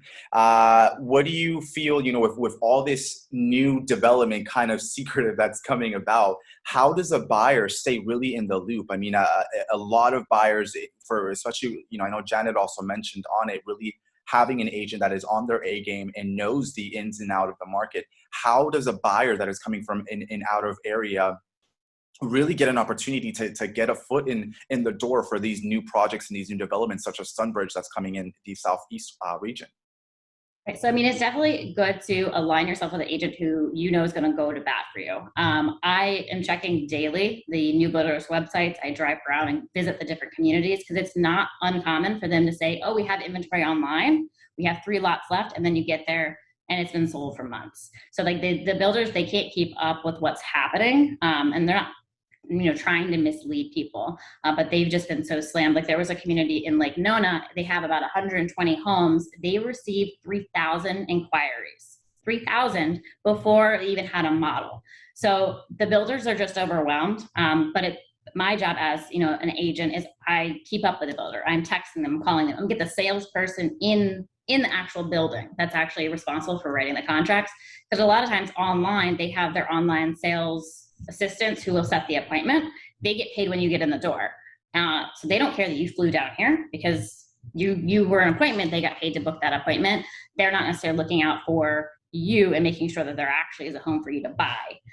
So just aligning yourself with an agent who knows the market and knows what's going on, and then is, proactively looking out. Like I'm constantly looking for new developments. I'm on all the lists to find out more information. So just have that be your agent's job, because that's what we're here for. We're here to help you, be a resource, because it's very stressful. Like we relocated down here and it's a lot of information and it's really hard when you're not here. So definitely, just partnering up with someone who can do all that legwork for you. So you just can, pick something and work on moving, because obviously that's a whole nother, set of things to worry about. And thank you, Amanda, for answering that question. So we have another question coming in. This one's for Janet in Tampa. Janet, you mentioned that you were working with a lot of referrals coming into your market area from other agents and stuff. And I want, obviously us as agents know within our inner workings itself, but how does, let's say, a buyer in California, how would they be able, if they're working for another Sotheby's agent over there, how are they able to get in contact with you and be able to work with you as Sotheby's agents here in the Tampa market? Well, usually if we know each other, we've met each other at another event, of course, they'll contact me directly. We do have a lot of networking going on, right, at different events. And also we have our relocation director as well. So usually she knows that the agents are pretty experienced in all these different regions. But for me personally, you would just send me a text or find me on social media. I'm heavy on social media. Right now I have a couple agents from Los Angeles that are buying, that I'm working with right now. I have another agent in Denver, and four different agents from New Jersey that are buying property. And we got in. It's kind of like I call the agent, and I'm on top of the agents as well, the sales reps. I have a good reputation with them, and they know, like, when Janet Moore comes through that door, or if I'm calling them, I'm serious. I have this ready to go buyer, pre-approval or proof of funds ready in my hand, and let's talk and get it done. So I guess that's where my New Yorker kind of comes out, and just want to get things done. Yeah, well, that's awesome. Well, and you hit a really good point. So you mentioned that in many cases, if the client knows you directly, or if the agent knows you directly, they're able to reach out. But I think it's also in just elaborating and piggybacking off what you said. And I know Kate can attest to that, because Kate is in our Naples office, and Naples is our headquarter office. We have our relocation director, Alex Remind, that helps every single one of us to get in contact with another Sotheby's agent around the world. I had a client that wants to buy a property in Portugal. I don't service Portugal. I don't live in Portugal, so I don't know anything about the area over there. But they were able to help me get in contact with an agent in Portugal to be able to have the client refer them to and buy a property in Portugal. So it's within our inner workings itself, really makes the job for the buyer so much less stressful, because if you're coming from another place, you have no idea what the market is, where what the best area is. So it's nice that we have that relocation director that can really connect us all and really provide that white glove service to the buyer, from their buyer and seller. I mean, in a lot of our cases, we work with sellers in many cases that are relocating to another area. So we're able to use this service within our company to really assist buyers and sellers in their next transition and their next chapter. So thank you for mentioning that, Janet. Absolutely. Also, I just wanted to touch on, since COVID and since all of us have been slammed through COVID the last 2 years, I don't know about you guys, but myself personally, the last 2 years, I've been able to sell over 70 homes both years, just pivoting and doing virtual tours for them and FaceTiming them. And, you know, if anybody's thinking about coming here and they just don't want to travel because they're scared of COVID, or for whatever reason, right? A lot of people were okay with buying virtually, you know, and just take videos of the areas to show them and let them feel like they're following us in a car behind us. I mean, that's what I do best. And I really was surprised myself to see how people trusted me to make it through for them, because a lot of people, everybody has a different level of how they feel about COVID. So I just want to throw that out. Like, if anybody's thinking about it and they want to reach out to us and they don't want to travel, you know, we can all do that for them and give them that education, and make it happen for them as well. And Jenna, you hit a good point. So, and this is a question that is really open to any of the panelists. So please feel free to answer. You know, what type, how many more deals are you seeing that you're doing virtually? I mean, back then it was, you would get your client in the car, or they would follow you to the home, and you know, you would show them the home. But now, a lot of cases, you're doing Facebook Live videos, you're doing FaceTime calls, you're doing 3D tours for them. How many deals are you seeing in each of our markets in the Tampa, the Naples, and Southwest and Southeast region that are being done virtually? And this is really open to any agent. I can start. So I would say probably about 50% of my business is virtual. So we work with a lot of investors who are cashing out their investment properties down here. They're buying in other countries, but they don't live here. Like, they're not coming back to sign anything. So we just talk on the phone. We do Zoom, just like we're doing right now. So, I mean, technology's been an intricate part on, you know, not everyone wants to travel. Not everyone's comfortable with traveling. Video tours has been incredible. I do like GoPro videos through different neighborhoods, because obviously what a new construction town looks like today and what it looks like in 2 months from now aren't the same thing, but no one wants to, you know, deal with the hassle of coming back and forth. So, I mean, I'd say probably 50% of my business is virtual, which it's more convenient for the consumer, because I mean, a lot of consumers, you know, they have little kids, they have jobs, they're trying to manage all these things, and they're trying to pack up and sell their place. So I think it's now expected to have virtual solutions and virtual options, just as part of our service. So I can see that trend continuing too. And I kind of want to, you know, touch on that as well. So, you know, I deal with a lot of investors also here in the Southwest area. And in many cases, a lot of my investors, they don't come down until the very end, once they actually purchase the property. So in many cases, a lot of deals are, and I think that's what kind of post-COVID world has really done to the real estate world, just kind of having to adapt and new techniques to sell real estate. Like I said, a lot of my buyers in most cases are buying the property sight unseen. You're doing FaceTime virtual tours for them. And I think that some clients are not okay with that. Some want that personal. They want to be able to physically touch it, physically see it, see all, you know, smell everything. But some of the ones are also open to the idea of, okay, you know, I like it, everything looks good virtually. I've had in many cases some buyers that are wanting virtual tell me, I want to see under the kitchen sink, I want to see everything, I want to see all the details. So our job as agents is really to provide that service for our clientele. So like I said, I can definitely give a second to that. Kate, are you seeing a lot of your business also kind of going virtually, or is it still Naples, more the clients flying down and seeing the homes for more of a person from there? Yes, I would say I do a lot of virtual appointments. What we're seeing though in Naples is, even though I can go in and we can virtually do that, we offer a lot of communities, for example. So I sometimes need to get people to eventually make the jump to move down after we've explored the communities and done videos. And we do FaceTime showings quite frequently. And another draw to Naples as well is we do have the Naples airport that is very close. So we have a lot of people that privately have their own jets or smaller planes that fly in. And then it's very convenient because they can be to, you know, viewing homes and properties and shopping and all that stuff within 15 minutes. So that's utilized quite frequently as well. Awesome. That's good to know. So that it's really interesting how that, you know, the real estate world is reshaping itself from there. So we had other questions in the chat box.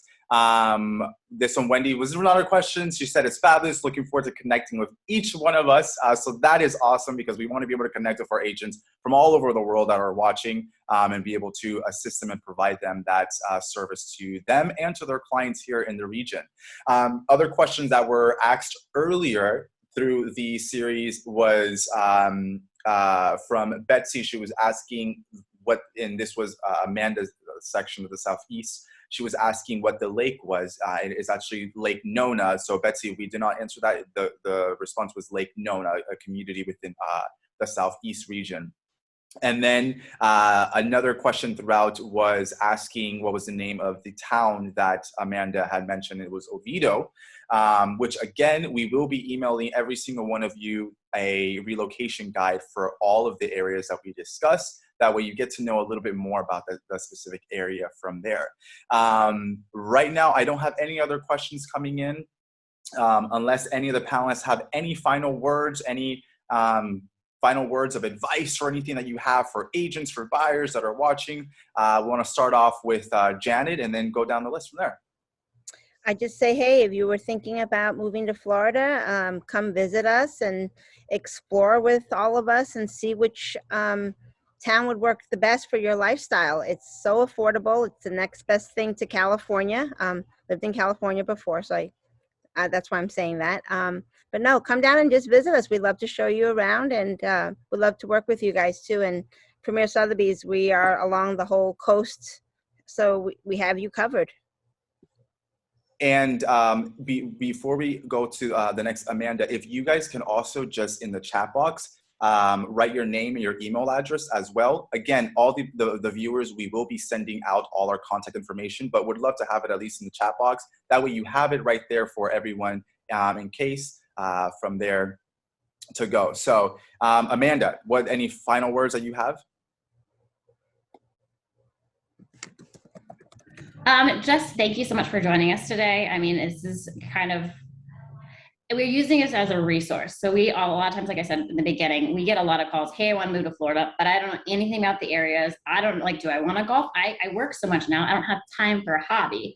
Whereas down here, you could sell your house, cash out, and have a better life, a calmer life. So it down here presents options to people that they don't have, they've never had to think about before. And that can be very overwhelming. It's very freeing and very exciting, but it can be very overwhelming. But also kind of figure out, why are you moving? What do you want to be near? Like, we wanted to be close to the theme parks. We have little kids. We want to be close to the beach because we like the beach. So, I mean, you could just have to figure out what you want to move. But a lot of people move down because they have friends over in Tampa, or they have friends in, Cocoa Beach. Like, they want to be near family and friends. So that's important too. So just kind of figuring out what your why is and, what kind of area. Because a lot of times it's like, oh, I want to look at these places, and they're all 5 hours away from each other. And it makes our drive a little hard because we can't help at all the areas of Florida, but we have amazing referrals across Florida as well as across the country and world. So if you do have any questions about Florida, if we don't have the answer, we can definitely connect you and, help you guys out. And thank you again for joining us. Thank you, Amanda. And Kate, any last words or advice that you have for clients viewing? I know that you have several clients viewing us as well, so that's awesome for you. So any advice for those clients that are viewing you, or any of your partner clients from around our Sotheby's agents or Sotheby's? Sure. And I want to just say first and foremost, thank you so much. I'm so grateful for the opportunity. So whether there's buyers watching this or other agents across the U.S. that are seeing this, please know, with all of us, I feel that I can speak for the four of us to say, it's never really about us. It's always about the client and the customer. So as long as you're working with one of us to help you, to help your customer and your client facilitate their transaction in an honest and fair way. That is number one. First and foremost is who you work with matters. As far as coming to Florida, I would say don't wait. I said that before. For me, it was all about quality of life. If you're in a climate that is cold or if you have any health issues, it makes a world of difference. Don't wait until you're retired. My kids absolutely love it here. They love being in Florida and all of the wonderful benefits that it truly has. And if you can't make that jump just quite yet, or if you have people in other states that are considering it, Naples is certainly a wonderful second home market as well. And we're happy to help with all of that. If anyone ever has any questions, please feel free to reach out to me. I would love to assist you as an agent or as a buyer with anything that you need in Florida. Well, thank you, Kate, for your time and your expertise as well. And I will end it off with saying, thank you to everyone for joining and viewing us, and just really sharing your knowledge of your market and what buyers are to expect if they move into any of our regions. And just know that any of us are here to assist basically anyone that is looking for whatever region. So if you have questions, if you have, wanting to know a little bit more about a specific region, feel free to reach out to us. That goes for clients or agents that are watching included. So feel free to reach out to us. I know any of us are more than happy to share our knowledge and share why we love what we do and why we love this specific area that we represent. So thank you so much for viewing the Florida or Ready Set Florida virtual event, the first one. So thank you so much for viewing and being part of this. In the chat box, you will have all our contact information. I know that we've been uploading them through our speakers. So thank you to our guest speaker. Thank you to our attendees. Thank you, Janet, Amanda, and Kate. Thank you so much. And I hope that we can continue to collaborate with our business. Thank you so much. Bye, guys. Have a good day. All right. Bye.